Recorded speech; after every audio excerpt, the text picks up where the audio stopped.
លោក Donald Trump ព្រមានពីអនាគតដ៏អាក្រក់បំផុតរបស់ NATO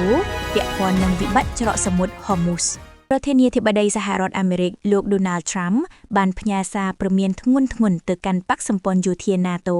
ថាអាចនឹងប្រឈមមុខនឹងអនាគតដ៏អាក្រក់បំផុតប្រសិនបើសម្ព័ន្ធមិត្តអឺរ៉ុបមិនចូលរួមជួយបើកច្រកសមុទ្រ Hormuz ឡើងវិញទេនោះ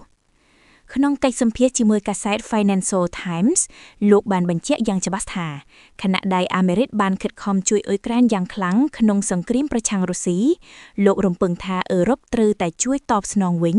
តាមរយៈការបើកច្រកសមុទ្រយុទ្ធសាស្ត្រនេះដែលត្រូវបានបិទដោយសារសង្គ្រាមជាមួយអ៊ីរ៉ង់រហូតធ្វើឲ្យតម្លៃប្រេងពិភពលោកហក់ឡើងខ្ពស់ខ្លាំងដល់ជាង$106ក្នុង1បារ៉ែលលោកប្រធានាធិបតីបានសង្កត់ធ្ងន់ថាវាជារឿងស័ក្តិសមបំផុតសម្រាប់អ្នកដែលទទួលអត្ថប្រយោជន៍ពីច្រកសមុទ្រនេះត្រូវចេញមុខធានាសន្តិសុខដោយខ្លួនឯងហើយប្រសិនបើគ្មានការឆ្លើយតបវិជ្ជមានណាមួយទេ